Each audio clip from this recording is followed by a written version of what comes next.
आज का प्रेरक प्रसंग। एहसान। एक बहेलिया था। एक बार जंगल में उसने चिड़िया फंसाने के लिए अपना जाल फैलाया। थोड़ी देर बाद ही एक उकाब उसके जाल में फंस गया। वह उसे घर लाया और उसके पंख काट दिए। अब उकाब उड़ नहीं सकता था, बस उछल उछल कर घर के आसपास ही घूमता रहता।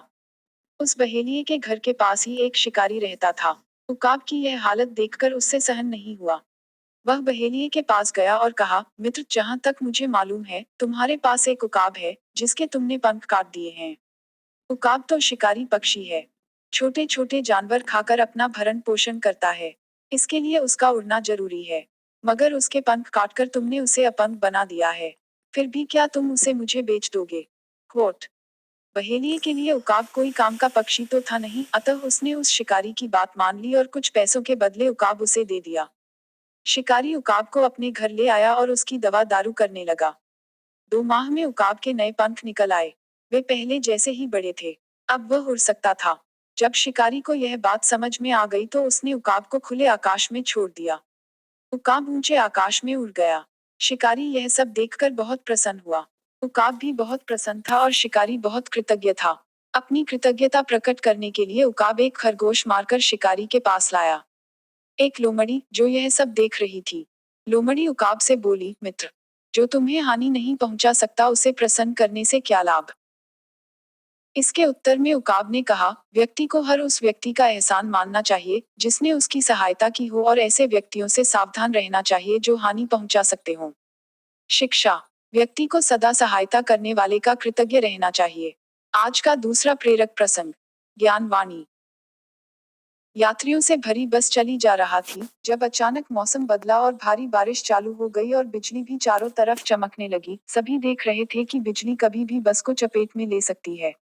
रोशनी से बचने के 2 या 3 कठिन प्रयास के बाद चालक ने पेड़ से 50 फुट की दूरी पर बस बंद कर कहा, हमारे पास बस में कोई है जिसकी मृत्यु आज निश्चित है। उस व्यक्ति की वजह से बाकी सब लोग भी मारे जाएंगे। अब ध्यान से सुनिए जो मैं कह रहा हूँ। मैं चाहता हूँ कि प्रत्येक व्यक्ति बस से उतर एक एक कर बाहर जाकर पेड़ के तने को स्पर्श करें और वापस आ जाए। कोट। जिसकी मौत निश्चित है वह बिजली से पकड़ा जाएगा और मर जाएगा और बाकी सभी को बचा लिया जाएगा। उसने पहले व्यक्ति को जाने और पेड़ को छूने और वापस आने के लिए कहा। वह अनिच्छा से बस से उतर गया और पेड़ को छुआ। उसका दिल प्रसन्न हो गया जब कुछ भी नहीं हुआ और वह अभी भी जीवित था। यही क्रम बाकी यात्रियों के लिए जारी रहा और उन सभी को राहत मिली जब वे पेड़ को छूकर लौटे और कुछ भी नहीं हुआ। लेकिन जब आखिरी यात्री का बारी आई तो सभी उसे आंखों से घूरने लगे। वह यात्री बहुत डर गया और अनिच्छुक था क्योंकि वही केवल अकेला बचा था। सभी ने उसे नीचे उतरने और जाने और पेड़ को छूने के लिए मजबूर किया। मृत्यु के 100% भय के साथ अंतिम यात्री पेड़ के पास गया और उसे छुआ। उसी समय वहां गड़गड़ाहट की एक बड़ी आवाज गूंजी और बिजली ने बस को चपेट में ले लिया। हाँ, बिजली के चपेट में आने से बस के अंदर सभी मारे गए। इस घटना से यह स्पष्ट हो गया, मानना पड़ेगा कि पूरी बस इस आखिरी यात्री की उपस्थिति के कारण सुरक्षित थी। संदेश।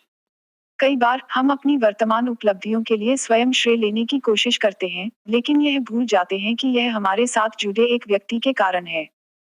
शायद उस व्यक्ति की वजह से हम अपनी वर्तमान खुशी, सम्मान, प्रेम, नाम, प्रसिद्धि, वित्तीय सहायता, शक्ति, स्थिति और क्या नहीं आनंद ले रहे हैं।